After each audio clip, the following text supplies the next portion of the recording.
Hello, hello, j'ai le droit de dire hello, hello Camille ou pas? Bon, c'est bon. Alors, bonjour à tous. Je n'ai aucune idée de si je suis à l'antenne ou pas. Ça fait bizarre de pas gérer. Bonjour, hello, hello, bonjour et bienvenue dans cette émission spéciale, ce podcast spécial de TDA, à la fois en direct Twitch, à la fois en replay, en podcast. On va le mettre d'ailleurs rapidement en replay. On va même pas attendre on va même pas attendre le matin. On va la mettre dans la foulée. Bonjour à tous et tout d'abord, bonjour à mes camarades du jour. Lucas Vola. Bonjour Lucas. Salut Alain, salut tout le monde. On est présent, on est là. Présent. Alors, attends, on va préciser le contexte après. Victor Roulier est aussi là. Bonjour Victor. Hello, hello. Bon, alors messieurs, je précise le contexte. En fait, on est là en levée de rideau, puisque normalement, il y avait un live qui était prévu à 20 h. Et donc, on fait un deuxième live dans le live. C'est-à-dire que là, ce que vous allez voir pendant quelques minutes, on ne sait même pas combien, c'est une émission d'actualité. Ensuite, on va laisser le live tourner. On va remettre le chrono avec l'attente. Et à 20 h, ça reprendra. Et à 20 h, ce sera le face-à-face poste par poste du Super Bowl. C'était le live qui était prévu normalement ce mercredi soir. Évidemment, comme tous les 1er février maintenant depuis 2022, c'est une nouvelle tradition. Tom Brady a pris sa retraite un an jour pour jour après l'an dernier. Donc, un an jour pour jour, on se retrouve à l'antenne, à l'improviste, en fin d'après-midi, pour parler de la retraite de Tom Brady. On va aussi en profiter pour balayer un peu plus le reste de l'actu, c'est-à-dire l'embauche de Sean Payton et celle de Demeco Ryans, parce que ça s'est passé aussi dans les dernières 24 heures. Donc, il s'est passé évidemment énormément de choses. Bonjour au chat, le chat qui est très affûté sur l'actu, puisque Antme nous dit Tom Brady a pris sa retraite pour info. Merci. Dadegan, Scorgneux, Ilou, Antme, Zinku, Red Phoenix, Orlin, Dallas, Jack, Scorgneux, merci pour l'abonnement. Merci à Pentarou pour son premier message sur le chat. Bonjour à Guigui Twig, bonjour à tous ceux qui sont présents. Évidemment, un petit peu moins de monde que pour un fauteuil parce qu'on est en semaine, mais ne vous inquiétez pas, si vous ne pouvez pas, encore une fois, regarder ce direct, vous nous retrouverez sur YouTube après et sur toutes les plateformes de podcast. Messieurs, je salue Camille Sarabène à la technique. Je suis désolé Camille, j'ai plus l'habitude. Est-ce qu'on t'entend ou pas? Ouais, salut à tous. Oh Camille, la voix profonde, le micro de bonne Toujours, qualité. toujours. Camille, bon, j'espère que ça va bien aussi. Bonjour à Poupilpoulou sur le chat pour son premier message sur le chat également. Donc, messieurs, on va rentrer dans le vif du sujet avec la retraite de Tom Brady. Et vous le voyez, alors, on ne s'est pas embêté, on n'a pas refait toute la même émission que l'an dernier, mais on a le même visuel que l'an dernier, c'est-à-dire Tom Brady rest in peace, et on a dû corriger. Alors voilà, j'ai utilisé mes talents de graphiste, hop, on a corrigé le visuel. Tom Brady 2000-2022, c'est passé à 2000-2023 parce que bah voilà, il a fallu faire un petit coup de Photoshop. Alors c'est moi qui l'ai fait, hein, c'est pas nos graphistes. Je dis ça parce qu'ils ont peut-être des clients qui regardent et tout ça. Ne vous inquiétez pas, hein, c'est pas nos graphistes qui font ça, c'est moi. 2023, donc pour Tom Brady, la carrière a duré un an de plus que prévu, messieurs. Ça a été annoncé avec une vidéo Instagram qui a été postée. Il devait être quoi du coup aux États-Unis, parce qu'il était 14 h quasiment pile hein, chez nous. Donc il était tôt le matin aux États-Unis. Vidéo de Tom Brady sur la plage, un peu de ciel gris, on ne sait pas exactement où il est. Beaucoup d'émotions, 52 secondes seulement pour annoncer je vais aller droit au but. Le grand discours, c'était l'an dernier. Cette année, évidemment, bah, je ne vais pas refaire un grand discours. J'annonce que je pars. Je remercie tout le monde. Grosse émotion quand même en fin de vidéo l'an dernier, de vidéo cette année, je veux dire. C'était moins froid, c'était presque plus authentique parce que l'année dernière, c'était un texte de 5000 signes, hein, on rappelle, c'était un très très gros pavé. Là, pour le coup, c'était plus d'émotion. Première question, messieurs, est-ce que vous êtes surpris? Parce qu'on dissertait encore, même dans les dernières émissions, tiens, peut-être les Raiders, tiens, peut-être un retour à tel ou tel endroit. Est-ce que vous êtes surpris finalement de ce départ comme ça, un peu net? Moi, je vous avoue que ça m'a complètement pris à froid à 14 h. Lucas, surpris ou pas? Oui, surpris déjà parce que surpris du jour, enfin que ce soit maintenant, je m'attendais peut-être à ce que la réflexion soit plus longue, peut-être qu'il explore des options, il était free agent, on le rappelle, donc peut-être il explore des options, on en parlait beaucoup un peu partout, à San Francisco, à Las Vegas. Donc je m'attendais à ce que la décision soit prise plus tard Mm. dans la saison, peut-être un peu avant la free agency, un peu comme il avait fait l'année dernière quand il était revenu. Et puis, oui, surpris de cette deuxième retraite. Autant l'année dernière, les rumeurs avaient enflé très rapidement, mais on s'y attendait au final.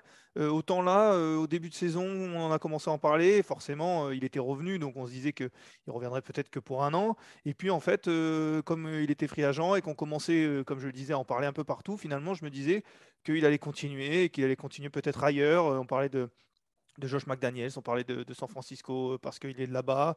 Et donc, en effet, si j'avais dû miser une petite pièce sur un choix, j'aurais misé sur le fait qu'il continue, à l'inverse peut-être de l'an dernier. Donc, pour répondre à ta question, j'aurais dit surpris, ouais. C'est vrai que Victor, il y a plus de surprises que l'an dernier. On rappelle, moi je m'en rappelais plus du tout, mais j'ai réécouté l'émission qu'on avait fait l'an dernier. L'année dernière, Adam Schefter l'avait annoncé 3 jours avant. Il y avait eu une sorte de flottement où lui avait dit non, non, c'est pas sûr, etc. Et puis finalement, il y avait ce communiqué très long qui était sorti 3 jours après. Donc, comme dit Lucas, il y avait cette ambiance où on était quand même bon, un peu à penser que ça allait le faire.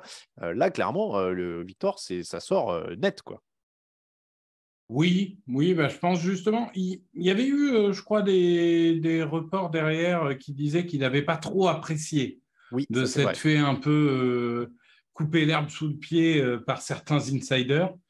Donc, je pense que là, je pense vraiment qu'il n'avait pas envie de retourner dans les discours lui-même, se rend compte que ça aurait été un peu ridicule, mais il s'est dit, bah là, je vais tous les prendre de court et je vais l'annoncer, c'est net, c'est précis, je m'en vais, merci, au revoir. Donc, moi, j'aime bien la méthode. Il y a certaines personnes qui ont dit « Ah là là, un snap comme ça, c'est comme si on se faisait larguer par texto. » Bah non, moi, j'aime bien la méthode. Il y a un moment, quand ça s'arrête, ça s'arrête. Tu n'as pas besoin d'en faire des caisses. Il y a eu des caisses l'année dernière, il y a eu des podcasts d'hommage, de tous les podcasts de la Terre et tout. Là, il dit « Bon, bah voilà, je me suis offert une année de plus, bah, j'arrête. » Et puis voilà. Victor, il C'est profite un de la... tir qu'on va Ouais, prendre là. il profite de la position du mec qui n'était pas dans l'émission Hommage qu'on a fait pour rien l'an dernier. Non, non, je pensais plus à l'émission de. Enfin, à 2 ou 3 émissions américaines où vraiment, tu avais l'impression qu'il était mort, quoi.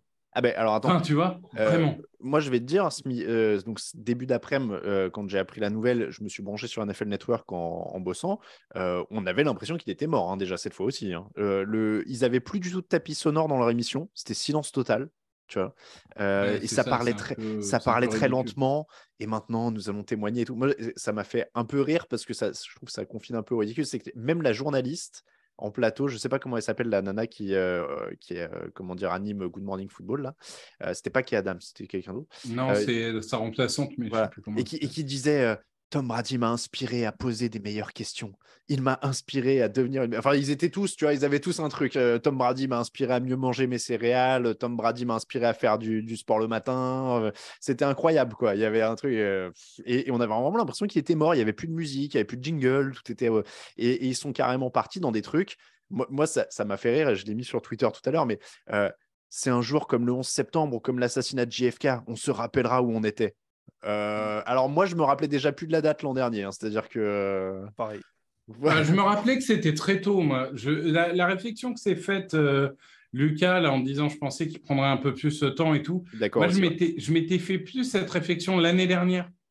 Genre où c'était sorti, mais d'un coup, bah, le même jour, apparemment, hein, les gens ont dit que c'était le 1er février aussi l'année dernière. Ah ouais. Et j'avais vraiment été pris de court. Je m'étais fait merde, quand même, tu vois. Et là, non, du coup, ça m'a moins choqué. Ah bah, tu vois, moi, je suis plutôt Team Lucas au sens où cette année, je pensais qu'il prendrait un peu plus de temps aussi. J'étais surpris que ça sorte maintenant. Je pensais que ce serait mi-fin février, tranquillement après le Super Bowl, Parce que les options étaient plus nombreuses. L'année dernière, c'était soit on continue avec les Buccaneers, soit on s'arrête. Il était encore sous contrat. Donc, Ouais. on imaginait mal un trade. En tout cas, à ce moment-là, c'était quasiment impossible. Donc, en fait, là, les options étaient plus nombreuses. Il y avait potentiellement toute la ligue qui pouvait l'accueillir, entre guillemets. Donc, c'est vrai que on se disait plus d'options, donc plus de réflexion. Mais c'est vrai que c'est arrivé très rapidement. On a eu un petit débat en interne dans la rédaction. Est-ce que cette annonce. Alors, c'est vrai, on l'a vu un peu partout, mais que ce soit nous, que ce soit sur les gens qui répondaient aux messages sur le site, dans les commentaires, c'est vrai que du coup, l'annonce, elle n'a pas fait un effet incroyable parce qu'on on est chaudé. Et moi, la plupart des commentaires étaient ironiques, en fait. C'était oui, mais jusqu'à quand? Bah, je Et- pense aussi que si demain les 49ers s'appellent, et je parle des 49ers parce que c'est son équipe de cœur, il a grandi, fan des Niners, etc., je ne serais pas étonné qu'il ressorte de sa Ah ouais? retraite. Hein. Ah, tu penses Ouais. Pour d'autres équipes, je ne pense pas.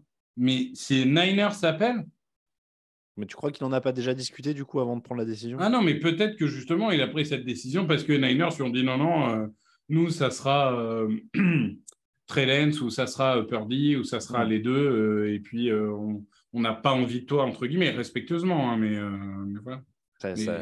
Ouais. Là, pour le coup, lui qui est très conscient de son image, je pense que j'espère pour lui qu'il n'est pas parti dans un autre truc, quoi. Enfin, Lucas, ça t'étonnerait visiblement. Oui, moi je serais très étonné. Encore une fois, à la limite, comme on disait, hein, on en parlait, on s'en remettra dans des années, on se rappellera pas forcément, ou ce sera une anecdote, et puis ça entachera rien du tout. Deux fois, coup sur coup, ça commencerait vraiment, et puis la fois où il va vraiment s'arrêter, parce qu'un jour ou l'autre, il va vraiment s'arrêter, si tant est que là, il continue, on n'y croira plus. Donc non, là, je pense que, après, l'année dernière, on le pensait déjà aussi, mais je pense que là, c'est pour de bon, et c'est vrai que ça a fait un effet, ça a été différent de l'année dernière. Si je peux me permettre un commentaire personnel, c'est vrai que l'année dernière, ça m'avait fait quelque chose, entre guillemets, où c'était vraiment un marqueur fort d'une époque de 2 décennies. Hein. On a vu 2000, 2022, 23. C'est vraiment quelque chose. Moi, j'ai jamais connu la NFL sans Tom Brady. Alors j'ai vu des matchs, bien entendu, mais bon, avant ça, voilà, j'ai jamais connu la NFL sans Tom Brady. Donc quand il a annoncé son arrêt l'année dernière, ça m'avait fait quelque chose en me disant, bah, c'est vrai que c'est une page qui se tourne, entre guillemets. D'autant que je suis supporter des Patriots, forcément. C'est vrai que cette année, voilà, on l'a déjà vécu une fois, c'est un peu une redite.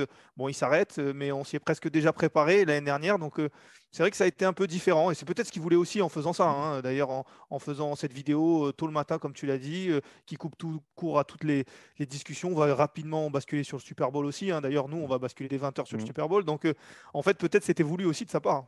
Ouais, et en un sens, bon, c'est toujours plus dur. Je suis content qu'on se voit ce soir parce qu'en fait, on a débattu à l'écrit toute l'après-midi. Mais en soi, ça t'efface quand même pas la première émotion forte, même s'il y a eu cette sorte de double retour, mais ça t'efface pas ce que ça t'a fait l'an dernier, tu vois. Non, bah non, et peut-être même c'est celle-là qui sera, en tout cas c'est celle-là clairement pour moi qui sera plus marquante. Quand je m'en rappellerai peut-être, je me rappellerai de celle-là parce que c'est le moment où je me suis dit, en réalité l'année dernière, je ne sais pas si vous avez eu le même sentiment que moi, mais que c'est allé très vite et même dans la saison parce que forcément il avait 44 ans l'année dernière, 45, je ne sais plus au moment où il arrête. Forcément on se dit qu'il ne va pas continuer indéfiniment et qu'il ne va pas s'arrêter, mais on n'y pense pas trop, qu'il ne va pas continuer. On n'y pense pas trop et finalement ça arrive très vite avant ce match face aux Rams. Il y a un peu les rumeurs qui commencent à enfler rapidement quelques jours avant, puis quelques jours après. Et puis, tu l'as dit, 1er février, donc c'était globalement après la finale de conférence. Il s'était fait éliminer au Divisional, donc il y a une semaine où ça monte très vite. En plus, 3 jours avant, tu l'as dit, il y a un insider. Donc tout va très vite et là, c'est un choc. Et donc c'est vrai que c'était marquant et il a fallu réaliser rapidement. Là, c'est vrai qu'on a eu presque un an pour se préparer au final. Et tu m'offres une belle transition, c'est que l'an dernier, ça va vite. Et en plus, il y a ce côté, il sort d'une saison quand même à 43 touchdowns et 12 interceptions. Il est deuxième du vote pour le MVP l'an dernier. Donc, il y avait ce côté en plus. Voilà, il a encore le niveau, quoi. Ça fait un truc, il part, voilà. Est-ce que, parce que ça revient souvent et je trouve ça très, très dur, je l'ai même vu là déjà un peu passer dans le chat, est-ce que là, il a fait la saison de trop? Je trouve que c'est excessivement excessif de dire qu'il a fait la saison de trop, en tout cas sportivement. Victor. C'est moins flamboyant que l'année dernière. C'est-à-dire que l'année dernière, ce dernier match de play-off, ce quasi-comeback face aux Rams, etc., c'était un peu plus chevaleresque, on va dire. Mais pour autant, si ta dernière saison, c'est d'être en play-off, parce que, OK, la division était nulle, mais enfin, en attendant, il était en play-off.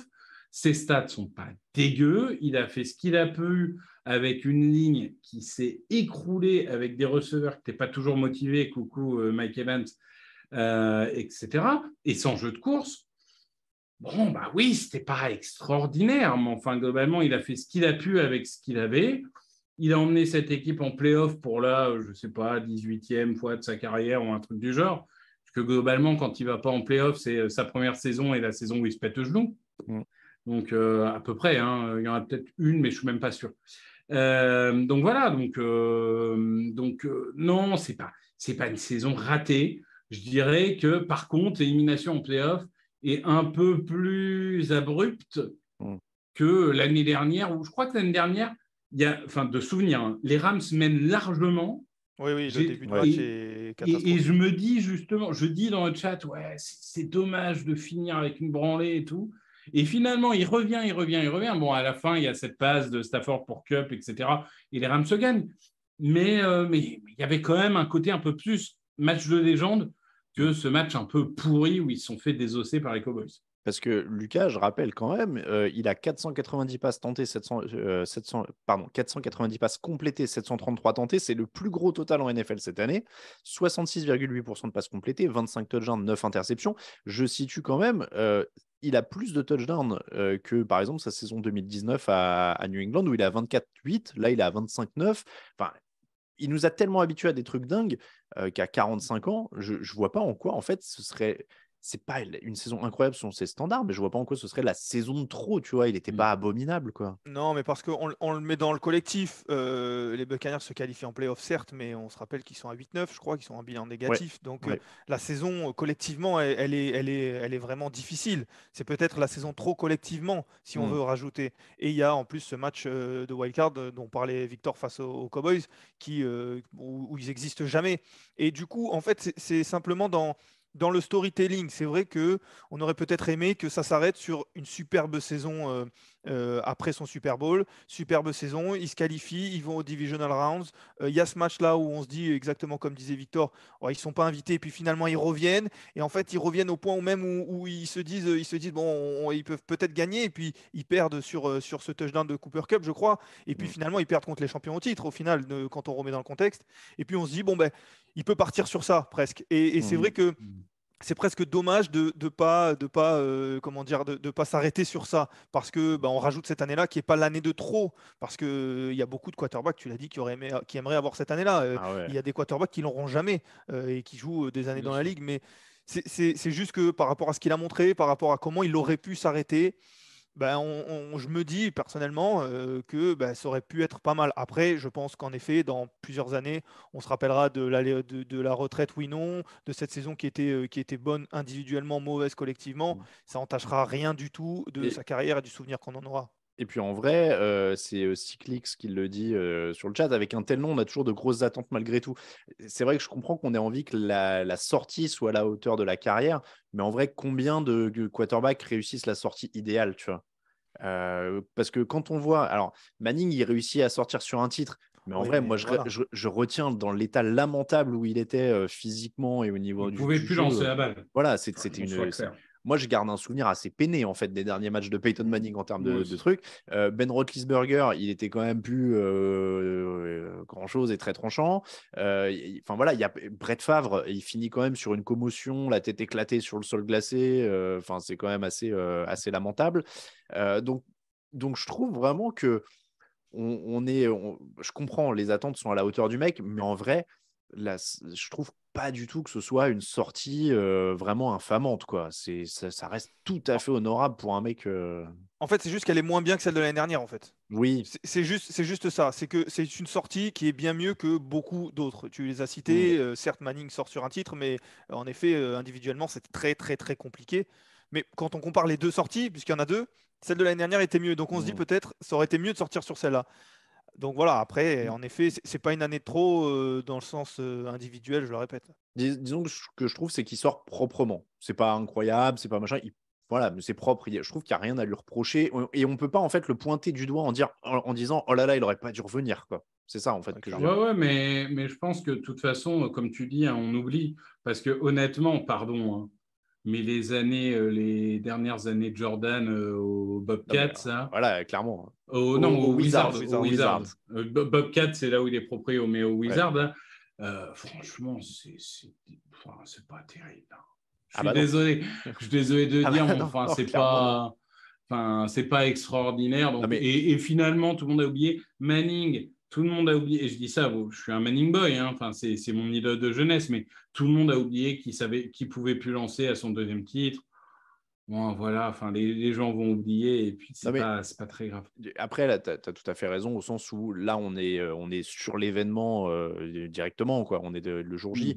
Après, tout s'estompe avec le temps et la distance, que ce soit la fin de Drew Brees, que ce soit la fin de Manning, que ce soit la fin de Jordan. Tu disais, en fait, surtout quand tu as un joueur qui est à ce niveau de mystique-là, tu vois, je pense pas que les gens se rappellent des dernières années de Joe Montana avec les Chiefs, quoi. Non, mais celui dont on se rappelle peut-être, c'est Elway, qui après une carrière maudite, gagne ses 2 Super Bowls à 36-37 ou 37-38, j'exagère peut-être un peu, mais en tout cas, Ouais, c'est sa fin de carrière. Donc ça, on peut dire que c'est une fin de carrière mémorable, John Elway.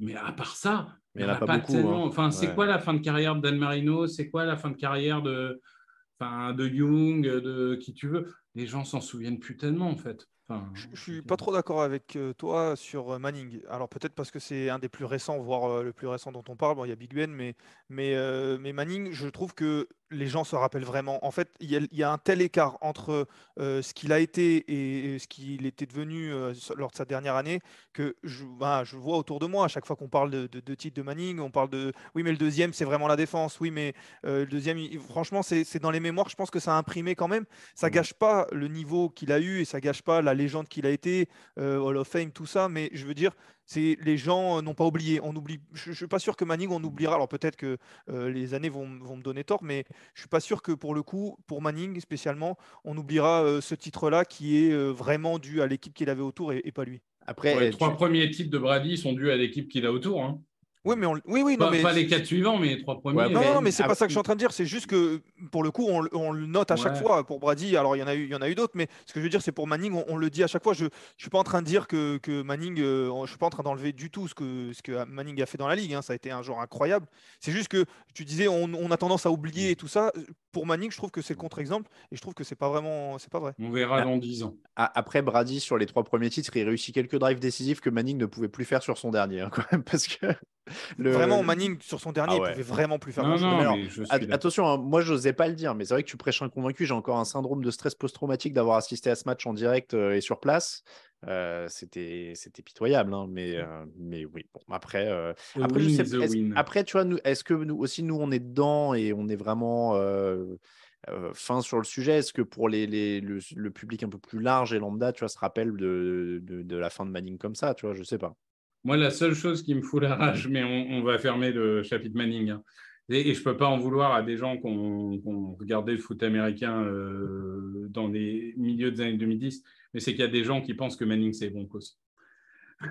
Ah ouais, là... alors que, bah oui, mais on ne peut pas en vouloir aux gens, mais ça par contre, ça me rend triste. Après, il joue quand même 2 Super Bowls avec cette équipe. C'est plus que la plupart des quarterbacks avec. Oui, mais tu il fait plus de 10 ans aux Colts où il joue Bah de oui, Super mais Bowl aussi. Où il est Est-ce que Manning, c'est plus les Broncos que Tom Brady, les Buccaneers? Tom Brady, c'est quand même les Patriots, il gagne 6 titres. Oui, non, mais là-bas. justement, Non, mais en termes Oui, d'impact, ouais, il a non, je raison suis sur la d'accord deuxième que équipe. c'est un peu plus dilué chez Manning que Il chez reste, il reste un peu plus longtemps, du coup, Manning aux Broncos que Brady aux Pats. 4 ans, je pense, qu'il est MVP en 2014, Une année de 15. plus, au moins, non? Ouais. Ouais. L'année d'avant son titre, je crois qu'il est MVP. Oui. Puisque l'année d'avant, il bat le record, il me semble qu'il bat le Oui. record l'année d'avant. Ouais. Et la descente aux enfers, elle est soudaine. Oui, elle est elle très est Ah ouais, soudaine. c'est... Ouais. Oui, il y a un truc qui lâche net. Ouais. Bah, son coup, je crois, notamment. Oui, bah, on rappelle quand même qu'il avait été. Bon, il n'est pas le sujet de l'émission, mais on a été tellement traumatisés. Il y avait quand même Brock Osweiler qui avait joué, je sais pas, 5 ou 6 matchs de saison régulière à sa place hein, cette année-là. Plus que ça, je pense. C'était. Bon, Ouais. bref, c'était. Bref. Voilà. Revenons à Tom Brady, messieurs. Bon, on va pas refaire tout le palmarès. On l'a déjà fait dans l'émission de l'an dernier. Il est 7 fois champion. Il est 3 fois MVP. Il est 5 fois vainqueur du Super Bowl. Il a les records sur le nombre de touchdowns à la passe, sur le nombre de yards à la passe, etc., etc., etc. 5 fois MVP du Super Bowl. 7 fois vainqueur, 5 fois MVP. C'est ça. Les 2 autres, c'est quoi? C'est Edelman et Dion Branch, non? C'est Dion Branch contre les Eagles et c'est Edelman, oui, tout à fait. Meilleur joueur de tous les temps, tout ça, on ne refait pas le débat, il n'y a plus de débat là, non? C'est bon. Bon, il n'y a jamais eu de débat. Bon, très bien. Alors, on va faire un petit. Enfin, pas vote. meilleur, plus grand. Mais... Plus grand, ouais. Alors, tu vois, j'ai réécouté l'émission de l'an dernier tout à l'heure. On avait déjà eu le débat à dire c'est pas le plus talentueux parce que sur le talent pur, Manning, Rodgers, etc. Mais c'est le plus bosseur, le plus meneur d'hommes, le plus efficace en playoff, etc., etc. Les 2 quarterbacks les plus talentueux d'histoire, il y en a un qui n'a pas de bague et il y en a un qu'on voit encore jouer maintenant. Mahomes et Marino. Ouais. Ah, je commence à te connaître par cœur, t'as vu. C'est... Alors, on va faire un petit vote du public et on va se baser sur ce que vous me dites d'abord, messieurs. Plus grand souvenir de Tom Brady? Les 2 Super Bowls contre les Eagles? Forcément. Mais alors, plus grand souvenir, c'est une phrase au singulier. Un souvenir. Alors, celui où il a perdu. Le premier Super Bowl contre les Eagles. Ok. Et pardon, hein, je rapporte à moi, mais bon, forcément, c'est subjectif hein, quand tu dis plus grand souvenir. Mais je commence à regarder la NFL en 99. Je regarde toutes les semaines à partir de 2002. J'ai la chance de voir les Eagles au Super Bowl en 2004. Je m'échappe de chez moi pour aller chez mes grands-parents qui ont TPS et ESPN America à l'époque. Ah, toi aussi, tu as regardé sur ESPN America. Et oui, hein, c'est un autre monde. Et je reste jusqu'à 5 heures du matin pour voir, alors c'est plus sa défense qui gagne le match, mais pour voir en tout cas Tom Brady battre les Eagles. J'ai détesté Brady pendant 10 ans derrière. J'ai été un hater de Brady jusqu'à ce qu'après je me dise, ouais, c'est quand même le plus grand. Et puis bon, comme on l'a battu derrière au Super Bowl, là j'ai dit, OK, la page est refermée et je peux accepter que ce soit le plus grand. Mais Alors, oui, le Super Bowl 24-21, qui doit être janvier 2005 de mémoire, ouais. entre les Eagles et les Patriots. On va voir si ça ressort, mais il y en a un qui. Enfin, sur le chat, il y a une quasi-unanimité en fait sur le C'est plus grand moment de Falcons. sa carrière. Ouais, j'imagine que c'est le 28-3. Lucas, toi, ce serait quoi? Non, moi ce serait pas celui-là, mais encore une fois, c'est très très personnel. Victor disait le moment où il a commencé à regarder la NFL, et moi du coup c'est un peu l'inverse, c'est plutôt la fin, c'est un peu plus proche de nous, où on commence à vraiment comprendre tout ce qui se passe autour, à vraiment avoir toutes les histoires, à vraiment suivre la saison au match près. Et en fait, moi, c'est même pas un Super Bowl, et c'est très bizarre. Alors peut-être que je pense que la question tu me l'avais posée déjà l'année dernière, et j'espère dire la même chose. Je sais pas si c'est la même chose, mais en tout cas c'est le premier souvenir qui m'est revenu cette année. C'est cette finale de conférence face à Mahomes en 2019, il me semble, ou 18 peut-être, l'année où les Patriots gagnent contre les Rams finalement au Super Bowl. Et en fait, je ne sais pas pourquoi, cette finale-là, le niveau de jeu était resté très impressionnant pour moi. Les Patriots sortaient d'un Super Bowl perdu face aux Eagles. C'était déjà plus tout à fait les mêmes Patriots au moins. Ce titre-là, il est un peu à l'arraché. Et il y a ce match-là avec Gronkowski. Vraiment, il y a un touchdown de Gronkowski. Il y a une réception de Gronkowski en fin de match. Je crois que ce match-là se joue en prolongation. C'était la passation de pouvoir annoncée entre les deux, entre Mahomes, le futur Brady, et Brady l'ancien. Et en fait, il y a eu ce match-là qui vraiment, pour moi, est resté vraiment, vraiment marqué plus que le Super Bowl, parce que après le niveau a été un peu plus compliqué au Super Bowl. Et d'ailleurs, Edelman est MVP de ce match-là. Mais c'est vrai que cette finale de conférence, donc je sais plus, je pense que c'est 2018. Ouais. Et vraiment, elle m'a marqué. C'est le premier souvenir qui m'est revenu. Il est assez récent. Et voilà, c'est peut-être pas celui que j'avais donné l'année dernière, mais c'est en tout cas celui de cette année. Ça me dit rien par rapport à l'an dernier. Ouais, j'ai pas entendu ça tout à l'heure. Écoute, moi, bon, alors évidemment, tu l'as deviné dans le chat, c'est le 28-3 hein, qui revient de partout. Ce qui est en effet réunit pas mal d'éléments pour être un des moments les plus emblématiques d'une carrière, vu que c'est à la fois dans le plus gros match de l'année, c'est pour un titre, c'est un des comebacks. Et le comeback, c'est un peu un des traits de sa carrière. Donc en plus, là, c'est probablement le plus grand. Bon, évidemment, c'est un peu dur de lutter avec ça. Moi, j'hésiterais entre deux. Si là, on est plus, vous le disiez, dans le ressenti perso et dans le lien à l'histoire qu'on a au truc. Moi, il y a forcément le premier titre contre les Rams parce que ça doit être le premier Super Bowl que je vois en direct. Tu parlais de ESPN America. Moi, je l'avais maté sur DSF. Sur CanalSat en allemand, puisque c'était gratos en allemand et que je n'avais pas Canal. Je découvre plus ou moins la NFL vers cette époque-là. On m'explique que les Rams, c'est monumental, incroyable, que ça va marquer 10 000 points qui sont inarrêtables. Et puis en fait, le match est complètement verrouillé pendant 3/4 temps. Et ce mec-là va chercher la victoire à la fin. Et puis, en vrai, pour moi, ce serait le Super Bowl le gagner contre les Seahawks parce que, on parlait d'affect, forcément, j'étais sur place. C'est un scénario dingue. Alors, c'est la défense qui fait l'action décisive. Pour une fois, c'est presque. Enfin, pour une fois. En tout cas, sur cette fois-là, donc c'est pas totalement lié à lui, mais le match est d'une telle qualité de bout en bout et la défense des Seahawks, c'est tellement dur à prendre et il doit manœuvrer avec tellement de précautions. C'est quasiment chirurgical, en fait, ce match, je trouve, des deux côtés en permanence parce que tu as zéro droit à l'erreur, tu as zéro marge. Donc pour moi, ce serait celui-là, ce serait le Super Bowl Seahawks parce que je pense que c'est le plus dur à gagner de tous, quoi. Alors je ne veux pas dire de bêtises, mais je me demande si sur ce match-là, ils ne sont pas menés 2 fois de 14 points ou quelque chose comme ça, ou en tout cas, ils sont menés au moins 2 fois de 10 points. Ouais. Et ils reviennent 2 fois. Il y a ces 2 touchdowns. C'est vraiment, ouais, non, ce match-là, c'est vrai qu'il est un peu éclipsé par le 28-3 des Falcons quelques années après, 2 ans après, je crois. Mais ce match-là, il est vraiment incroyable. Et puis, Moi, Pardon. non, ce que j'allais dire, c'est qu'il y a un côté en plus exorciser des démons dans ce match-là, où à ce moment-là, c'est que son 4e titre. C'est vrai que ça s'est allé très vite sur sa fin de carrière, mais à ce moment-là, il est dans un trou en fait de titres depuis du coup 2004, 2005, 2004, celui des saison Eagles. 2004. Et il reste sur 2 défaites d'affilée au Super Bowl. C'est ça, il reste sur les défaites contre les Giants. Et en plus, on parle de l'interception de Butler, mais juste avant, il y a une réception complètement barjo de Jermaine Kearse, où ça rebondit sur sa jambe, son mollet, je sais pas quoi, enfin il arrive à la récupérer, etc. Donc c'est une sorte de helmet catch 2.0, et tu te dis le mec est maudit, quoi, il n'y arrivera plus, voilà, c'est dingue. Et en fait, tout est exorcisé sur cette interception complètement folle de Malcolm Butler, et ça relance sa 2e carrière, voire sa 3e carrière. On en parlait déjà l'an dernier. On disait qu'il avait eu 3 carrières, c'est-à-dire la première partie où il gagne les titres, la 2e où il n'en gagne pas, mais il est hyper performant statistiquement, et la dernière où il regagne des titres. Et je pense que ce Super Bowl-là, c'est un peu un tournant, parce qu'en fait, s'il en perd un 3e, ça commence à... C'est totalement différent. La narrative, comme on dit, l'histoire autour de lui est totalement différente. Ça commence à devenir un peu fou, quoi. Donc moi, je retiendrai celui-là. Je précise quand même que le mec a une carrière tellement dingue qu'on n'a même pas mentionné une saison régulière parfaite en 2007. Dans les souvenirs. Parce qu'ils perdent le Super Bowl. Parce qu'ils perdent le Super Bowl, on est d'accord. Mais bon, c'est quand même à l'époque. Mais tu vois, le niveau de jeu est dingo. Moi, le niveau de jeu est complètement fou. Mais tu as parlé du Greatest Show on Turf, et je pense qu'en réalité, si on replace dans le contexte, c'est la victoire la plus emblématique de la carrière de Brady, c'est faire tomber le Greatest Show on Turf. Mais le 28-3 aussi, je parlerai juste de sa victoire avec les Bucks, parce que on a eu l'histoire de est-ce que c'est Brady qui fait Belichick ou Belichick qui fait Brady. En réalité, c'est un peu des deux, il n'y a pas de réponse à ça. Mais par contre, quand il gagne avec les Bucks, individuellement, il gagne plus de Super Bowl que n'importe quelle franchise.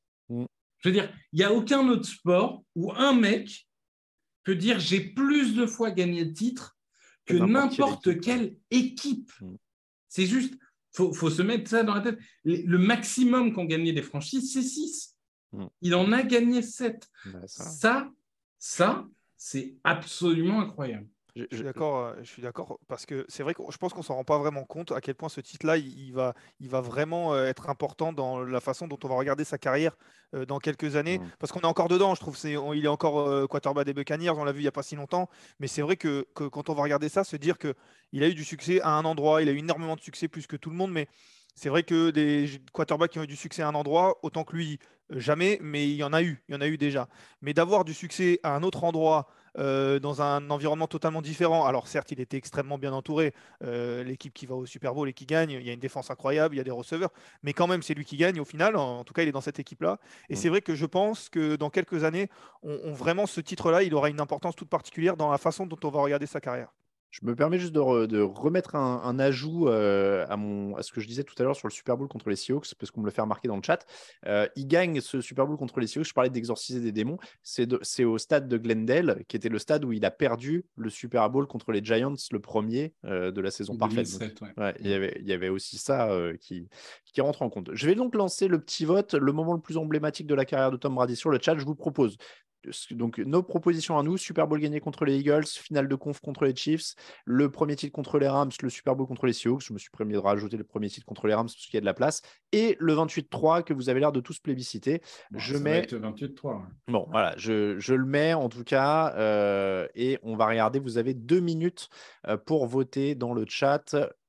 En effet, ça a l'air d'aller vite au niveau. Ah non, pas tant que ça. Bon, on va laisser les 2 minutes s'écouler tranquillement. Pour l'instant, ça se joue entre 28-3, premier titre contre les Rams, Super Bowl Seahawks. Ça commence à arriver les votes. La finale contre les Chiefs, il y a un peu de vote. Bon, ton Super Bowl contre les Eagles, il n'a pas beaucoup de succès. C'est normal. Là, c'est vraiment résultat orienté. Enfin, non, déjà, c'est le plus ancien. En plus, c'est pas un grand Super Bowl. À part si tu es fan des Patriots ou des Eagles, tu t'en souviens pas. Par contre, on a oublié de mentionner dans les grands moments de sa carrière que sa carrière démarre sur une erreur d'arbitrage. On a oublié la tuck rule. On a oublié Tuck Rule, hein. Alors, tu sais quoi? On va faire un autre sondage juste pour rigoler. Fumble ou pas fumble? Vos polémiques préférées de Tom Brady. La Tuck Rule, les ballons dégonflés, les supposés entraînements filmés des Rams, même si c'est pas vraiment lui, les supposés signaux des Jets filmés. Qu'est-ce qu'il y a d'autre? J'en oublie. Sa marque de truc qui guérit le cancer, là. Ah oui, ça c'est d'autres polémiques. Je crois qu'il s'est fait gauler en train de vendre des...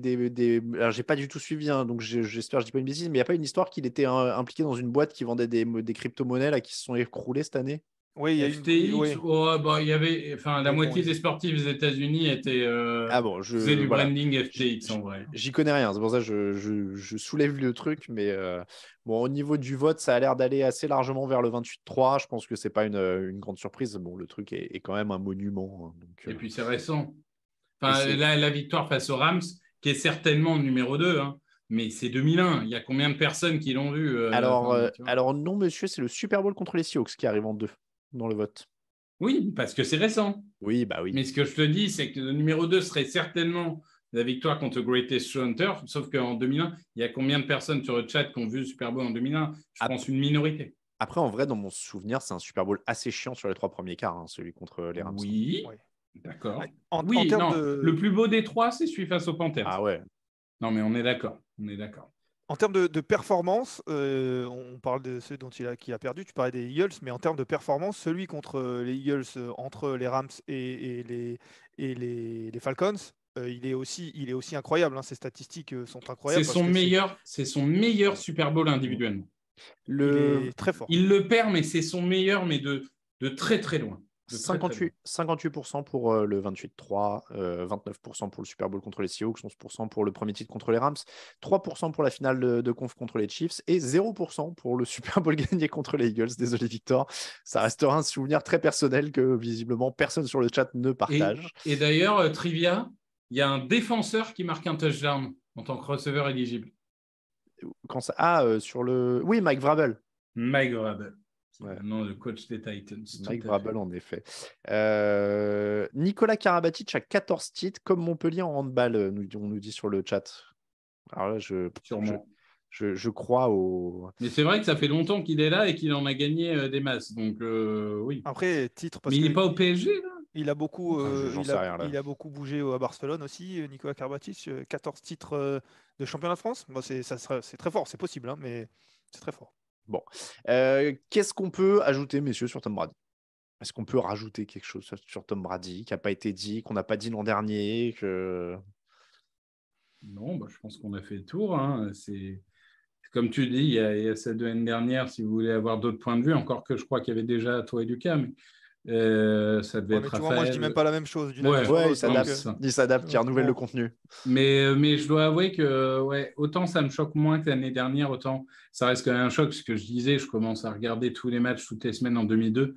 Enfin, Brady, c'était éternel, quoi. Tu avais l'impression que c'était ton point fixe. Depuis que tu regardais la NFL, il y avait Brady et il y aura toujours Brady. Et il y a un moment, ça s'arrête et ça fait un peu bizarre. C'est sûr qu'on parle de points de repère dans la vie. Et moi, j'étais au lycée quand j'ai commencé à le voir jouer, quoi. Non, mais c'est clair. Comme je vous le disais, moi, pour ma part, en effet, j'ai vu des matchs sans Brady, mais j'ai jamais suivi la NFL sans que Brady soit quarterback. Donc, c'est compliqué. Après, on aura l'occasion, je pense, d'en parler plus tard dans la saison. Et puis, il y a beaucoup de choses de contenu qui arrivent. Mais pour les Buccaneers, on s'y attendait parce qu'il était potentiellement plus quarterback des Buccaneers. Mais ça change aussi pas mal de choses. Moins que l'année dernière, mais il va falloir qu'il trouve quelqu'un, quoi. Oui, heureusement, il y a des war rooms là, qui arrivent, les papiers d'intersaison sur le site. C'est vrai que pour les Buccaneers, ça va faire quelque chose d'intéressant. On va voir un petit peu si ça fait bouger les choses, même au niveau des coachs. Enfin, pour l'instant, ils n'ont qu'un seul quarterback sous contrat, c'est Kyle Trask, hein, c'est ça, si je ne dis pas de bêtises, je l'ai vu passer cet après-midi. Blaine Gabbert qui n'est pas sous contrat? Non, je pense que c'est je crois pas. Trask qui est le seul, mais en tout cas, Trask qui est sous contrat rookie, puisque c'était un deuxième tour il y a 2 ans. Je vois juste que l'enchaînement naturel qui se fait dans le chat, c'est: est-ce que maintenant c'est au tour d'Aaron Rodgers? Non, je pense pas. Je pense qu'il va continuer. Ouais. Malheureusement, je pense qu'il va continuer. Moi, je suis comme toi, hein, j'en ai marre. J'en ai marre de Rodgers. Comme j'en ai eu marre de Favre, j'en ai marre de Rodgers. Je pense qu'il ne faut pas rester trop longtemps dans le Wisconsin. On m'a dit sur les réseaux sociaux aujourd'hui, tu dois faire la fête et tout. Alors en vrai, honnêtement, j'ai vraiment sincèrement été touché par la vidéo de Brady. Je trouve qu'on sent vraiment son émotion sur les 20 dernières secondes. Là, on voit qu'il a les larmes aux yeux. On a Ouais, l'impression qu'il je coupe suis parce assez d'accord. qu'il coupe avant que ça pleure, quoi. Et Je la trouvais beaucoup plus authentique que l'année dernière, ouais, finalement. Beaucoup ouais, moins non. calculé, beaucoup plus. Bon, bah, j'ai ouvert mon téléphone et Ouais. je vous dis ce que je pense. Ouais. Donc, franchement, j'étais pas, j'ai pas sauté au plafond en me disant youpi, Brady s'en va, etc. Ça, ce sera pour Aaron Rodgers. Là, vraiment, par contre, là, je vais allumer le stream, mais genre dans la minute qui suit, vous me verrez en plan large en train de danser là dans l'espace. Je sors une bière, un machin et tout. Mais je pense que surtout là que Brady part, il va dire ah non, on va pas forcément assez parler de moi, quoi, tu vois. Donc, Mais je non, pense mais qu'il Rodgers, partira. il va partir le jour du Super Bowl, 2 heures avant. Ouais, quelque chose comme ça. Par contre, s'il le fait, c'est le jour du Super Bowl, clairement. Mais là, il commence à dire qu'il faut retravailler son contrat et tout. Donc, Bah il a quand tiens, même pas l'air dans l'idée de partir.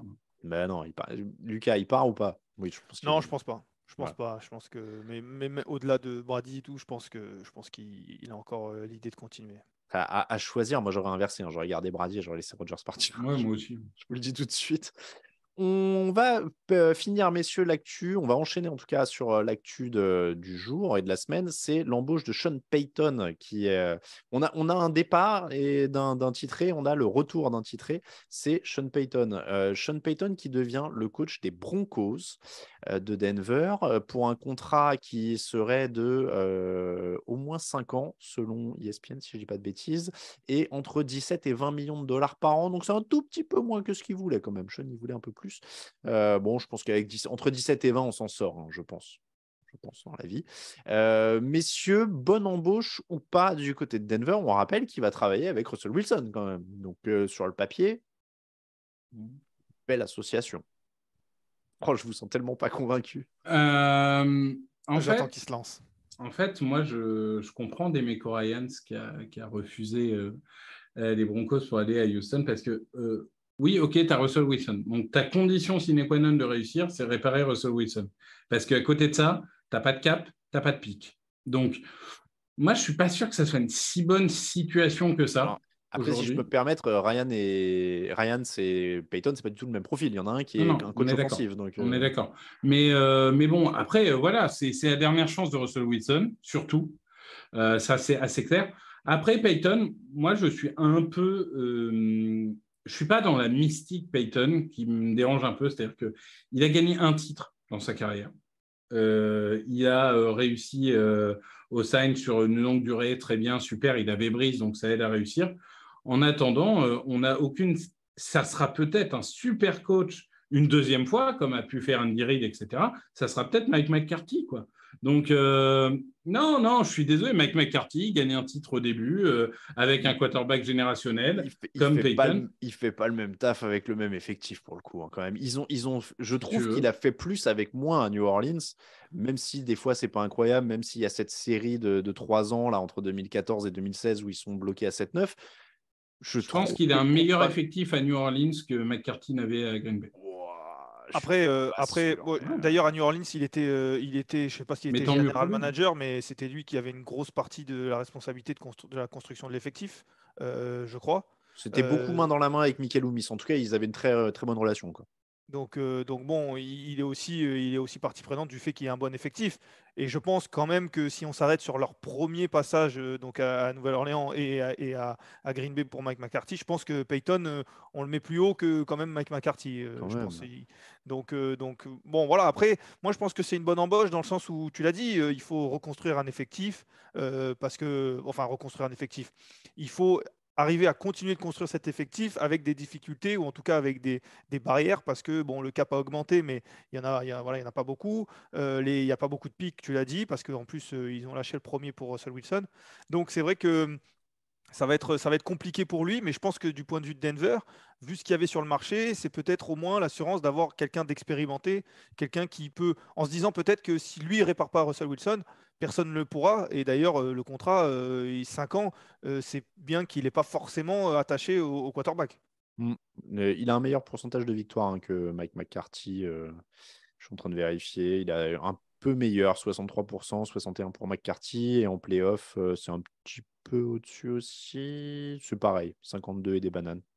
52%. Non, mais vous me trouvez mais... dur, mais je pense vraiment que c'est comparable. Ah, moi, je pense pas du tout. Enfin, tu vois, quand ça fait des Marques Colston, que ça transforme des Marques Colston et des no-name en receveurs pro bowler, je trouve que ça fait plus avec moins quand même. Hein. Et puis bon, à choisir. Et ça a Brice, transformé un Jordi Nelson en All-Pro, mais si tu Non, mais attends, Brice, c'est pas Rodgers. Hein. Oui, voilà, si on compare, on prend vraiment Brice, c'est très fort, mais Rodgers, à ce moment-là, ouais. c'est incroyable. Okay. Attends, parce qu'on peut aussi dire que c'est lui qui fait de Brice une superstar. Les Chargers, ils en veulent plus au moment où il le prend. Hein. Certes. Ah, bah ouais. C'est pas le. Parce que McCarthy, il a Favre et Rodgers quand même, tu vois. Non, mais j'entends bien. Mais après, encore une fois, c'est pas pour diminuer le travail de Peyton, qui a fait un travail formidable à New Orleans quand il n'était pas suspendu. Mais c'est juste de dire, attention, c'est pas parce que tu as réussi dans une franchise sur une longue durée que tu réussis ailleurs. Il y a beaucoup de coachs qui ont tenté cette expérience d'un deuxième club après avoir fait longue durée dans un premier et qui se sont pété la tête. Tout le monde n'est pas Andy Reid. Non, mais bien sûr, mais on va pas lui reprocher d'avoir eu du succès dans le premier non plus. Bien sûr. Non, mais je ne lui reproche pas. Comme tu dis, il a construit un bel effectif, il a su machin. Encore une fois, je pense juste qu'il a une marge de manœuvre qui est réduite et ça, il n'y peut rien. Hein. Enfin, si, il y peut puisqu'il vient de coûter un premier et un deuxième tour. Mais bien, en soi… C'est bien parce que tu lances sur un sujet qui revient énormément dans le chat. Il a coûté un choix du premier et un deuxième tour. Le choix du premier, c'est le choix 29 qu'ils avaient obtenu auprès de Miami pour Bradley Chubb. Donc, grosso modo, ils ont échangé Bradley Chubb contre Sean Payton. Oui, parce que l'autre, c'est un trade-up du troisième au deuxième tour puisqu'il renvoie un troisième tour. Voilà. Est-ce que c'est cher ou pas ? Non. Très bien. Gruden, il était parti pour combien à l'époque ? 2 premiers, je crois, non ? Gruden, il part pour 2 premiers choix, je crois. Alors, on rappelle, Gruden époque Buccaneers. Hein, pas... époque Riders vers Buccaneers. Ouais. Voilà. Et d'ailleurs, il a bien fait. Hein, au début des années 2000, Britney Spears était à la mode. C'est pour situer à nos… Et il a bien fait, puisque derrière, il gagne le titre avec les Buccaneers contre les Raiders. Mais voilà, non, franchement, c'est le prix. Hein. Mais moi, ça ne me choque pas. En fait, moi, je suis choqué que les gens trouvent ça choquant. C'est-à-dire que quand on voit l'importance d'un coach en NFL, de dire « Ah ouais, mais on aurait pu embaucher un coordinateur qu'on ne connaît pas trop, mais qui aurait essayé de faire le taf », bah en fait, ça dépend si tu peux aussi prendre un buzz de fin de premier tour. C'est un choix 29, hein. C'est pas un choix 4. Enfin, je veux dire, il y a un très moment… bien. Non, mais c'est ce que je dis. C'est que si vraiment tu penses que c'est le bon coach et que c'est un coach qui a gagné un titre et qui est solide et qui va faire monter un niveau à ton équipe, ça ne me choque pas de lâcher un premier tour. Lucas ? Non, je suis assez d'accord. Et puis surtout, la question de base, c'était est-ce que c'est une bonne embauche de la part de Denver ? Qui d'autre il y avait sur le marché ? Parce que oui, c'est sûr qu'il y a des coachs peut-être qui sont assurés. Mais qui d'autre il y avait sur le marché qui peut-être apporter plus d'assurance que… Alors oui, ils auraient pu aller chercher, peut-être, c'est la mode, des coordinateurs offensifs qui sont à la mode, qui peuvent apporter quelque chose de nouveau. Mike McDaniels l'a fait aux Dolphins, mais il y a aussi des coordinateurs offensifs qui sont arrivés et qui se sont plantés. Et du coup, c'est un peu un pari, offensif ou défensif d'ailleurs. C'est un peu des paris. C'est vrai que Peyton, voilà, peut-être que c'est pas le meilleur coach de tous les temps. Il apporte quand même une certaine assurance. Il a réussi au moins déjà dans une franchise. Donc, c'est pas sûr qu'il réussisse dans 2 franchises, mais au moins il a réussi déjà dans une franchise. On sait ce qu'il vaut, on sait ce qu'il peut faire avec une équipe, on sait comment il peut aussi faire un peu de magie offensive. Et pour le coup, ça va être vraiment le sujet pour lui avec Russell Wilson, parce que il faut, tu l'as dit, il faut le réparer. C'est vraiment la priorité. Bah, c'est pour ça qu'ils ont payé. Et moi, j'ai envie de te dire, à la limite, quitte à couler, parce que de toute façon, tu as donné un gros contrat à Russell Wilson l'an dernier, qui est énorme. Personne va vouloir Russell Wilson dans l'état actuel des choses, même s'il y a des équipes désespérées. Mais, donc, ton truc, c'est de dire, on est embarqué avec Russell Wilson qui a un gros contrat, il faut le réparer. Moi, je me dis, quitte à couler, autant y aller totalement et de dire, bah oui, on prend aussi un gros coach qui a un contrat de 5 ans qui doit être plus ou moins indexé sur celui du quarterback, où ça va faire pas très loin, en tout cas. Je suis pas sûr. Il faudrait regarder. Non, mais t'es pas sûr? Ouais, je sais pas. Je pense surtout que, à mon avis, peut-être que je vais très loin et trop loin, mais à mon avis, c'est essaye de réparer Russell Wilson. Et si ça fonctionne pas, je pense que s'il y a un choix à faire d'ici une année ou deux, ça sera très nettement envers Peyton plutôt que Wilson, si on continue sur ce niveau-là. Le opt-out de Wilson sur son contrat, c'est 2026. Hein. Avec 31 millions de dettes. 31 millions de dettes, c'est ce qu'avait coûté Carson Wentz. Et vu l'augmentation du cap, ça sera largement absorbable, il n'y a pas de problème. Mais par 2026, contre… ça fait quoi ? Ça fait 4 ans. Oui, mais 2025, c'est 50 de dead et 2024, c'est 85. Donc, tu ne peux pas vraiment… Ouais, donc tu vois, tu es quand même engagé plus ou moins pour la même durée les deux, quoi. T'es engagé jusqu'à ouais, T'as 4 moins ans. 2024, 2023-2024, c'est sûr, et 2025 presque obligatoire. Donc, tu as 3 ans quoi, sur les 5 où il va être obligé Mais c'est pour ça, en un sens, hein, moi je te dis ça, c'est que bah, tu as un gros nom quarterback, tu prends un gros nom coach en te disant bah, s'il faut mettre les moyens pour essayer de sauver le soldat Russell Wilson en espérant qu'il a encore quelque chose dans le réservoir, bon, bah, il faut qu'on aille chercher un mec dont on sait qu'il peut à peu près, parce qu'il y a quelqu'un qui a mis Cliff Kingsbury mort de rire sur le chat, mais mine de rien, c'est ça, tu dis on va prendre un grand mec de la fac qui va le remotiver, machin, et puis si tu tombes sur un Cliff Kingsbury, bah, tu t'es mangé les 3 ans de contrat mirobolant de Wilson pour rien, et puis fini au revoir, quoi. Oui, et puis ils ont tenté hein, le jeune à Bah oui, à Nouvelle-York, Kent, c'est c'était ça. à Kent. Donc ils ne vont pas refaire 2 fois la même chose. Pour le coup, Peyton a un côté plus rassurant, Et dans le sens où il ne fera pas. Enfin, tu sais qu'il est capable de faire. bah, et puis je pense qu'il aura aussi le respect du groupe tout de suite, quoi. Il y a aussi ça. Et il a sûrement négocié d'avoir les mains libres sur la manière dont il construit l'effectif aussi. Moi, Et il a raison de le faire. Je suis assez d'accord avec Orlin sur le chat qui dit les coachs, c'est comme les quarterbacks, il n'y en a pas 32 de bons. Si tu peux en avoir un bon, il ne faut pas hésiter. Ouais. Après, la question que je me pose, c'est est-ce qu'il y avait beaucoup de franchises qui voulaient. Parce qu'on a beaucoup entendu Sean Payton, forcément, dès qu'il y avait un poste qui se libérait, on parlait de lui. Est-ce qu'il y a beaucoup de franchises qui le voulaient dans le Pas sens l'impression, où, hein. tu l'as dit, en plus, Victor, c'était manifestement pas le premier choix des Broncos. Il y avait d'autres franchises qui ont déjà choisi leur entraîneur. Il y a d'autres franchises qui n'étaient pas particulièrement chauds sur Sean Payton. Donc, c'est vrai que ce sont eux qui savent mieux que nous. Hein. Et est-ce que il y avait beaucoup de franchises qui le voulaient? C'est vrai que c'est une question qui se pose. Ouais. Ouais. Bon, ça, en tout cas, ça restera. Mais voilà, l'état de fait, c'est que Sean Payton est le nouveau coach des Broncos. On termine un peu plus brièvement, parce que là, pour le coup, on n'a pas vraiment de connaissances sur son passé de coach. Donc, on va dans l'inconnu, mais on peut en parler rapidement. Messieurs, Demeco Ryans arrive au Texans. C'est le nouveau coach. Il était coordinateur défensif des 49ers depuis 2 ans. Il est plutôt jeune, puisqu'il a 38 ans. Oh oui, il est très, très jeune, 38 ans. Donc, il arrive, je le disais, après 2 ans d'expérience de coordinateur. Cette année, la défense des 49ers, c'était première sur les yards, première sur les points. Voilà, c'est simple. Il a été signé pour 6 ans à peu près. La bonne nouvelle, quand même, qu'on peut annoncer, c'est que ça met fin. Enfin, ça met enfin un peu de stabilité aux Texans. C'est peut-être ça la première info, en fait. Oui, il a construit quelque chose avec potentiellement un nouveau quarterback aussi. Donc, en effet, là, ils vont partir sur quelque chose, un peu à l'image des Jaguars l'année dernière. Bon, il y a eu un petit écart, mais c'est l'idée de construire, d'avoir de la stabilité. Maintenant, il va falloir qu'il soit solide parce que ça ne va pas être évident quand même. Après, on rappelle qu'il aura le soutien des fans parce que c'est quand même une star au départ des Texans. C'est un ancien linebacker de l'équipe. Ouais. Il est rookie défensif de l'année, si je ne dis pas de bêtises. Oui, c'est vrai. Il est pro bowler, il est très certainement all-pro. Et alors, il a fait du coup une grosse partie de sa carrière à Houston. Il a aussi fait les 4 dernières années à Philadelphie.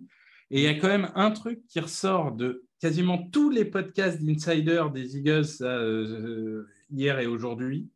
C'est qu'apparemment, c'est un des plus grands leaders de vestiaire qu'ils aient jamais vu. Et ça, c'est quand même une qualité indispensable pour un coach. Et c'est marrant de voir que c'était unanime. Tous les mecs disaient, dans le vestiaire, il avait une aura absolument incontestable. Et ça, je pense que c'est important. Eh bien, écoute, tu m'as mis sur le cul. Je ne me rappelais pas qu'il avait en effet été First Team All-Pro en 2007. Ouais, ça ne m'étonne pas. Ouais. Qui était si fort que ça. Oui, Lucas, stabilité, identité défensive. Et à partir de là, c'est un immense chantier. Il y a un des effectifs les plus pauvres, si ce n'est le plus pauvre de la ligue. Hein, donc, Oui, même pour l'identité défensive, voilà. Alors oui, à San Francisco, c'était incroyable. Oui, il a, à mon avis, une grosse partie de responsabilité, mais quand même, il y avait de très bons joueurs. Robert Saleh, avant lui, avait aussi fait déjà un gros travail. Je pense qu'il a d'énormes qualités. Victor en parlait. Je pense que voilà, il arrive dans une franchise qu'il faut tout reconstruire. Il faut être bon sur tout, sur la construction de la défense, la construction de l'attaque, les choix aussi, parce que certes, c'est pas le GM, mais je pense qu'il aura son mot à dire aussi. Et il va falloir qu'il soit bon pour recruter le nouveau quarterback, pour reconstruire, parce qu'il y a tout à reconstruire. C'est un gros chantier. Au moins, il a un peu de temps, normalement. Après, on le sait, en NFL, le temps, c'est très relatif. Hein.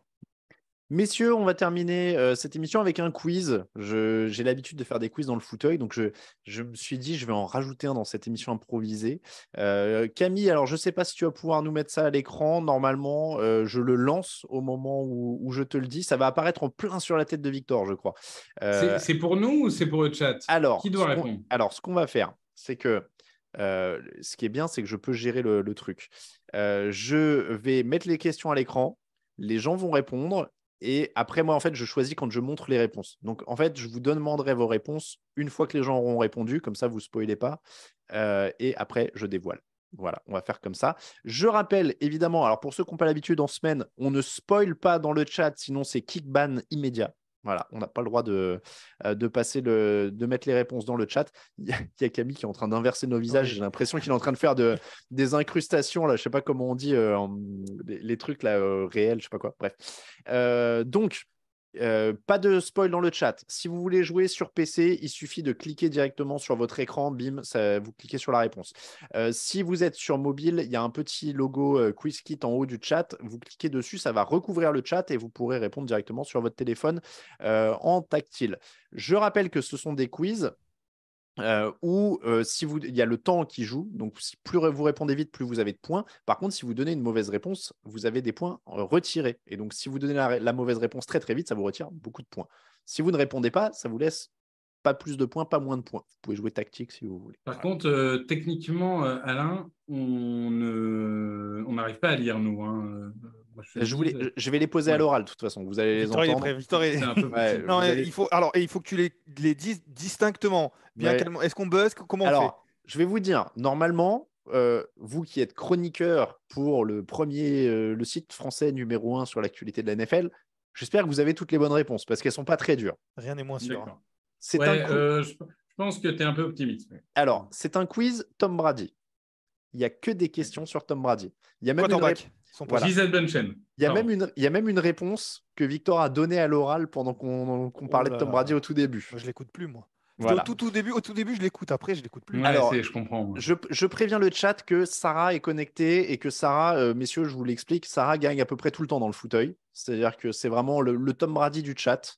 Voilà. Bon, ceci étant dit, on l'a jinxé dimanche, elle n'a pas gagné. Mais en général, pour tout vous dire, j'ai son adresse que j'ai gardée et je lui envoie les lots quasiment automatiquement tous les dimanches soirs. Voilà, le samedi même. Tu envoies ça. Oui, je les envoie en avance. Donc voilà. D'ailleurs, j'ai pas de lot. Je ferai un petit assortiment de sous-verts et de stickers pour le vainqueur. J'ai pas prévu les lots. On est parti pour la première question. Donc, messieurs, vous attendez que je vous donne un signal à vous spécialement pour répondre. Vous ne dites rien pour l'instant. Quarterback. La première question, dans quelle université Tom Brady a-t-il effectué son cursus universitaire? UCLA, California, Boston College ou Michigan? On va attendre un petit peu que le chat ait le temps de répondre. Vous voyez ça, c'est cool. Alors, je suis obligé d'attendre parce que moi, j'ai un petit débours parce que moi, là, par exemple, le compteur est fini sur mon écran, mais il a encore 3 secondes sur l'écran de nos auditeurs. C'est 0. Messieurs, dans quelle fac Tom Brady a-t-il été? Allez, il y a rarement des questions college football auxquelles je peux répondre, donc je me lance, hein, Victor. Tu m'excuses, surtout qu'on ne sait pas si les prochaines je pourrais les avoir, donc je vais dire Michigan. C'est Michigan. En effet, on montre la bonne réponse et vous avez été une majorité à trouver la bonne réponse qui était Michigan. J'ai essayé de jouer un peu, tu as vu, UCLA California, c'est parce qu'il est né en Californie. Et Boston College, voilà, j'ai essayé de jouer la confusion avec. J'aurais aimé qu'il fasse UCLA. Ah, ouais, non. Pas de réponse sur le chat, Chris, s'il te plaît. Sinon, on est obligé de kicker. Donc, pas de réponse sur le chat, je le rappelle. Question suivante. Numéro 2. De quelle équipe Tom Brady était-il le supporter quand il était enfant? Les 49ers, les Giants, les Cowboys ou les Patriots? J'ai hésité à mettre les Texans pour la blague, mais... Est-ce que tu veux qu'on fasse des claquettes pendant des dizaines de secondes? Il reste 11 secondes. 10. En plus, tu dis que je donnais un indice au début. Tu as donné un indice il y a littéralement 15 secondes. Bah oui, en plus, j'ai donné un indice. Mais là, pour le coup, ça, tu l'as dit texto, tu as dit le nom de l'équipe. Oui, on est à 0. Messieurs, la bonne réponse, donc Victor, toi qui connais. Les 49ers. C'était les 49ers. On montre la réponse. 36 bonnes réponses. Ah bah 36 sur 38 ont trouvé la bonne réponse. Donc voilà, tu es écouté, Victor. Ça fait plaisir quand même. C'est beau. Allez, 36. On va passer à la question numéro 3 qui est... Alors ça monte en difficulté. Tom Brady a gagné 7 fois le Super Bowl. Combien en a-t-il perdu? 1, 2, 3 ou 4? Après, je dis ça monte en difficulté, je sais pas. Là, pour l'instant, ça va. Ouais. C'est juste qu'en fait, il y en a une ou deux qui... Je vais pas donner d'indice, mais quand on rentre dans les chiffres, des fois, ça peut embrouiller. Oui, c'est moi, moi, je suis en doute là, actuellement. Alors, quand même. Attends, on va faire répondre Lucas le premier dans maintenant. On est à 0, a priori, c'est bon. Lucas, combien? 3? Ouais, il en a perdu 3. Il en a joué 10, il en gagne 7, il en perd 3. On monte la bonne réponse. 28 bonnes réponses. 2011, 2017. Donc 2 fois les Giants, 1 fois les Eagles. C'est la NFC Est, clairement, qui lui pose problème. On a donc toujours pas mal de bonnes réponses. La question numéro 4, on est parti tout de suite, messieurs. À quelle position de la draft Tom Brady a-t-il été choisi en 2000? Est-ce que c'était le choix 63, le choix 155, le choix 199 ou le choix 221? On a 16 secondes pour répondre sur le chat encore. Une dizaine de secondes. Là, tu vois, des fois, on rentre dans des chiffres un peu... ça peut être lointain. C'était en 2000, c'était il y a 23 ans. C'est rappelé quand même assez régulièrement, je trouve. C'est rappelé très régulièrement. Encore une fois, le but, c'était pas de faire un truc méga hardcore. Pour vous expliquer, messieurs, je faisais des quiz assez durs au début de l'année. Les gens étaient assez dégoûtés sur le chat et ils en avaient marre. Et en fait, un jour, je me suis retrouvé sur le stream d'un autre streamer à faire un quiz qui était hyper dur. Et je me suis dit, putain, mais c'est hyper relou, en fait. Donc, j'ai arrêté de faire des quiz durs.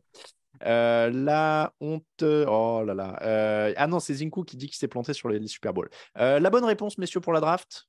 199. 199, c'est la bonne réponse. Et encore une fois, une majorité de bonnes réponses. 23 pour 199, 7 pour 221, 4 pour 155 et 2 pour 63. Il était donc au 6e tour, Tom Brady. Et on va terminer alors là avec de la vraie question stat bien vénère. Attention, question 5. Combien de touchdowns Tom Brady a-t-il lancé en saison régulière? Est-ce qu'il en a lancé 539, 571, 649 ou 705? Et ça, je l'ai dit tout à l'heure. Je l'ai dit, je l'avais expliqué dans mes notes. C'était au tout début? Parce que moi, dès le début, je t'écoute plus. Autant Victor, j'attends un peu, mais toi, c'est dès le début, je t'écoute pas. 539, 571, 649, 705 en saison régulière seulement. C'est un record NFL. En fait, je suis en train de me dire que j'ai dit record, mais je crois pas que j'ai dit le chiffre. Ah voilà, mais je me rappelle aussi, je pense. Pas dit le chiffre. Ouais, moi aussi. Ouais, j'ai pas dit ce que j'écoute, Alain, en live. On est à 0, messieurs. Combien vous auriez dit? Alors, c'est sûr que c'est pas 530, parce que le record de Manning, c'était genre 520 et il l'a battu. Breeze et lui l'ont battu assez il y a longtemps. Je dirais 640, j'arrive pas à lire 9. 149. Ouais. Moi, j'étais parti sur 571, mais sans grande conviction. Alors, 539, Peyton Manning. 571, Drew Brees. 649, Tom Brady. 705, j'ai inventé. Bravo.